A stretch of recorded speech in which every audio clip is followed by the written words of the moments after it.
Hello, നമ്മൾ ഇന്നൊരു നാടൻ മീൻകറിയായിട്ട് വെക്കാൻ പോകുന്നത്. ഈ പുഴയിലൊക്കെ കിട്ടുന്ന പരല്, ചിലയിടത്ത് ചോപ്പമീൻ എന്നൊക്കെ പറയും. അപ്പോൾ ഇതെൻ്റെ അമ്മയുടെ സ്പെഷ്യലാണേ. അമ്മ നേരത്തെ സ്റ്റാർട്ട് ചെയ്തു. ഞാൻ ഇച്ചിരി വൈകിപ്പോയി വീഡിയോ എടുക്കാനായിട്ട്. അപ്പോൾ ഞാൻ അത് പറഞ്ഞു തരാം. വെളിച്ചെണ്ണ നന്നായി ചൂടായതിന് ശേഷം ഇച്ചിരി അധികം തന്നെ ഉള്ളി എടുക്കാൻ ശ്രമിക്കുക. ചെറിയ ഉള്ളിയാണ് നമുക്കിവിടെ ആവശ്യം കേട്ടോ. സവാള ഇട്ടാലും കുഴപ്പമൊന്നുമില്ല, പക്ഷേ ചെറിയ ഉള്ളി ഇടുമ്പോഴാണ് അതിൻ്റെ കൂടുതലൊരു ടേസ്റ്റ് നമുക്ക് മുന്നോട്ടായിട്ട് നിൽക്കുക. അപ്പോൾ ഇതിൻ്റെ കൂടെ ഇഞ്ചി വെളുത്തുള്ളി ഇച്ചിരി പേരിന് വേണമെങ്കിൽ ഇടാൻ, താല്പര്യമുള്ളവർക്ക് വേണമെന്നില്ല. അപ്പോൾ നമ്മളത് ഇച്ചിരി ഇട്ടിട്ടുണ്ട് കേട്ടോ. എന്നിട്ട് നന്നായി ഒന്ന് മൂപ്പിച്ചെടുക്കുക. നന്നായിട്ട് ഒരു ബ്രൗൺ കളർ ആവുന്ന ടൈമിൽ, അത്ര ബ്രൗൺ അല്ല, ഒരു മീഡിയം ബ്രൗൺ ആവുന്ന ആ ഒരു ടൈമിൽ മസാലക്കൂട്ടായിട്ടുള്ള മുളക് പൊടി, മഞ്ഞൾപ്പൊടി, പിന്നെ നമ്മുടെ മല്ലിപ്പൊടി ചേർത്ത് നന്നായി ഒന്ന് മൂപ്പിച്ച് അങ്ങ് ഒരു സ്മെല്ലങ്ങ് എടുക്കുന്ന ടൈമിൽ, അതായത് മൂത്ത സ്മെല്ല് എടുക്കുന്ന ടൈമിൽ തക്കാളി ഇട്ട് കൊടുക്കുക. തക്കാളിയുടെ ആ തൊലി അടരുന്ന ആ ഒരു പരുവാകുമ്പോൾ നമുക്ക് അതിലേക്ക് പുളിവെള്ളം ഒഴിച്ച് കൊടുക്കുക കേട്ടോ. അതിന് മുൻപായിട്ട് നമുക്ക് കറിവേപ്പില, പിന്നെന്താണ് ഉപ്പ്, ഇതൊക്കെ ചേർത്ത് കൊടുക്കുക. നന്നായി ഇളക്കിയിട്ട് നന്നായി മിക്സ് ചെയ്ത് കൊടുക്കുക കേട്ടോ. തക്കാളി എല്ലാം വെന്തതിന് ശേഷം, അതായത് തക്കാളിയൊക്കെ വഴന്നതിന് ശേഷം മാത്രമാണ് നമ്മൾ പുളിവെള്ളം ഒഴിച്ച് കൊടുക്കണത് കേട്ടോ. എന്നിട്ട് നമുക്ക് ഈ മീനൊക്കെ, അതായത് നമ്മുടെ പരല് മീൻ, എനിക്ക് ഈ പരല് മീൻ പെട്ടെന്ന് ഓർമ്മ വരില്ല. അപ്പം നമ്മുടെ മണിച്ചേട്ടൻ്റെ പാട്ട് ഞാനിങ്ങനെ ഓർത്തുകൊണ്ടിരിക്കുക, അതാണ് പരല്. അപ്പോൾ പരല് മീൻ നമുക്ക് ആവശ്യത്തിന് ഇട്ട് കൊടുക്കാം. അച്ഛനമ്മ വരുമ്പോൾ വാങ്ങിച്ചുകൊണ്ട് വന്നതാണ്. നല്ല വിലക്കുറവായിരുന്നു. അവിടെ തൃശ്ശൂർ ഇപ്പോൾ ഭയങ്കരമായിട്ട് ഈ ഒരു മീൻ ഇങ്ങനെ ചാകരയായിട്ട് വന്നുകൊണ്ടിരിക്കുകയാണ് ഗൈസ്. അതുകൊണ്ട് നമ്മുടെ പാടത്തൊക്കെ ഇഷ്ടം പോലെ ഈ മീനുണ്ടായിരുന്നു. ആ ടൈമിൽ എന്താ പറയുക, ഇഷ്ടം പോലെ അവർക്ക് കാണാനും പിടിക്കാനും പറ്റിയിട്ട്, പിടിക്കാൻ മീൻസ് ഒന്നോ രണ്ടോ പിടിച്ചൊരു കറി വെച്ച് നമുക്ക് കൊണ്ടുവരാനൊക്കെ നോക്കി. ആ ടൈമിൽ വരാൻ പറ്റാത്തതുകൊണ്ട് തന്നെ വരുന്ന ടൈമിൽ അങ്ങനെ വിൽക്കാൻ വെച്ചിട്ടുണ്ടായിരുന്നു. അവിടെ നിന്ന് വാങ്ങിച്ചുകൊണ്ട് വന്നാണ്. ഫ്രഷ് ആയിരുന്നു കേട്ടോ. വാങ്ങുമ്പോൾ തന്നെ അതിന് ജീവനൊക്കെ ഉണ്ടായിരുന്നു എന്നാണ് പറഞ്ഞ്. അപ്പോൾ വലിയ മീനായിരുന്നു, നല്ല വലിപ്പമുള്ള മീനായിരുന്നു.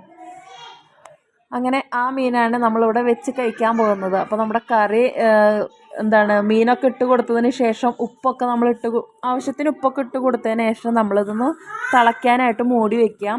അതോടൊപ്പം കയ്യിൽ വെച്ച് കുത്തി ഇളക്കാതിരിക്കുക, ഒന്ന് ചുറ്റിച്ച് കൊടുത്താൽ മതി എന്നാണ് അമ്മ പറയണത്. അങ്ങനെ 2-3 തിളച്ചപ്പോൾ നമ്മുടെ മീനൊക്കെ വെന്തിട്ടുണ്ട്. അതിലേക്ക് നമ്മൾ തേങ്ങാപ്പാൽ ചേർത്ത് കൊടുക്കുക. തേങ്ങാപ്പാൽ 1-ാം പാൽ വേണം ചേർത്ത് കൊടുക്കാൻ. തേങ്ങാപ്പാലിൻ്റെ 1-ാം പാലാണ് നമ്മളിവിടെ ചേർത്ത് കൊടുത്തത് കേട്ടോ. ഇനി ഈ പാൽ ഒഴിച്ചതിന് ശേഷം നമ്മുടെ കറി തിളയ്ക്കാൻ പാടില്ല. ഒന്ന് പത വരുന്നൊരു ടൈം, അതായത് ഒന്ന് ചൂടായാൽ മാത്രം മതി. തേങ്ങാപ്പാൽ ഒഴിച്ച് വെക്കുന്ന ഏത് കറിയായാലും നമ്മളത് തിളപ്പിക്കരുത്. അതായത് തേങ്ങാപ്പാൽ ഒഴിച്ചതിന് ശേഷം തിളപ്പിക്കരുത്. ഇപ്പോൾ തേങ്ങാപ്പാൽ ഒഴിച്ചാലും തേങ്ങ നമ്മൾ മിക്സിയിലിട്ട് അടിച്ച് പേസ്റ്റാക്കി ഇട്ടാലും തിളയ്ക്കാൻ വിട്ട് കൊടുക്കരുത് കേട്ടോ. അതിന് ശേഷം നമ്മുടെ കറി ഇവിടെ റെഡി ആയിട്ടുണ്ട്. അതിലേക്ക് നമ്മൾ കറിവേപ്പിലയും പിന്നെ കുറച്ച് ചെറുള്ളി നന്നായി ഒന്ന് മൂപ്പിച്ച്, നല്ല ബ്രൗൺ കളർ ആവണ വരെ ഒന്ന് മൂപ്പിച്ചിട്ട് കറിയിലേക്ക് ഒഴിക്കാം. നമുക്കിവിടെ ചെറുള്ളി നമ്മൾ അത്യാവശ്യം കറിയിലേക്ക് മൊത്തം എടുത്തത് കൊണ്ട് തന്നെ വാട്ടാനായിട്ട്, അതായത് ലാസ്റ്റ് മൂപ്പിച്ച് ഒഴിക്കാനായിട്ട് നമുക്ക് ഉണ്ടായില്ല. അതുകൊണ്ട് തന്നെ നമ്മൾ സവാളയാണ് മൂപ്പിച്ചിട്ടത് കേട്ടോ.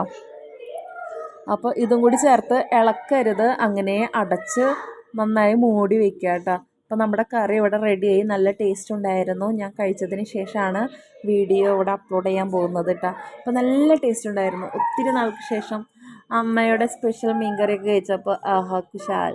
അപ്പോൾ ഞാൻ 2-3 തവണ ഫുഡ് കഴിച്ചു തോന്നുന്നു. ചപ്പാത്തി എന്നോടൊപ്പം കഴിച്ചു, ചോറും കഴിച്ചു. പിന്നെ ഈ തട്ട് 1.5 തട്ടായിപ്പോയി. നമ്മൾ ഉരുളി വാങ്ങിച്ചപ്പോൾ ഇപ്പോൾ ഈ മേലെ കമത്തി വെച്ചേക്കുന്നുണ്ടോ, അപ്പോൾ ആ ഒരു വലിപ്പമുള്ളതെന്ന് കരുതിയിട്ടാണ് ഞാൻ ഉരുളി വാങ്ങിച്ചത്. പക്ഷേ വീട്ടിൽ വന്നപ്പോൾ അതിന് പാകത്തിനുള്ള തട്ട് എനിക്ക് കിട്ടിയില്ല. ഈ മേലെ ഇരിക്കുന്ന ഉരുളിയുടെ കറക്റ്റ് അളവായിരുന്നു വീട്ടിലുള്ള തട്ട്. പക്ഷേ ഇതിൽ വെച്ചപ്പോൾ അതിൻ്റെ ഉള്ളിലോട്ട് ഇറങ്ങിപ്പോയി. അതുകൊണ്ട് തന്നെ നമുക്ക് തട്ടില്ലാത്തതുകൊണ്ട് തന്നെ ഉരുളി വെച്ച് അഡ്ജസ്റ്റ് ചെയ്തു ഗൈസ്. എന്നാലും കൊള്ളാം. ഇതൊക്കെയാണ് അഡ്ജസ്റ്റ്മെൻറ്റ് എന്ന് പറഞ്ഞാൽ. നല്ല രസമുണ്ടായിരുന്നു ആ വീഡിയോയിൽ. ഞങ്ങൾ ഭയങ്കര ബഹളം കാര്യങ്ങളായതുകൊണ്ട് തന്നെ വീഡിയോയുടെ റിയൽ വോയിസ് ഞാൻ ഇട്ടിട്ടില്ല. ശരിക്കും വീഡിയോ എടുത്തുകൊണ്ടിരിക്കുമ്പോൾ തന്നെ ഞങ്ങൾ കാര്യങ്ങളെക്കുറിച്ചൊക്കെ പറയുന്നുണ്ടായിരുന്നു. പക്ഷേ സാഹചര്യം മൂലം നമ്മൾ സെപ്പറേറ്റ് വോയിസ് ഇട്ടു എന്ന് മാത്രം. അങ്ങനെ മീൻ വറുക്കാനൊക്കെ ആയിട്ട് നമ്മൾ മാറ്റി വെച്ചിട്ടുണ്ടായിരുന്നു. പിന്നെ മലിഞ്ഞിന് കിട്ടിയായിരുന്നു കേട്ടോ. പിന്നെ നമുക്ക് മീൻതല, നമ്മൾ സ്പെഷ്യൽ മീൻ കറി നമ്മൾ വേറെ വീഡിയോ അപ്ലോഡ് ചെയ്തിട്ടുണ്ടായിരുന്നു. ഈ ഈ പരലിൻ്റെ തല തന്നെയായിരുന്നു കേട്ടോ അത്. അതും നല്ല ടേസ്റ്റ് ഉണ്ടായിരുന്നു. അതൊരു സ്പെഷ്യൽ കറിയായിരുന്നു.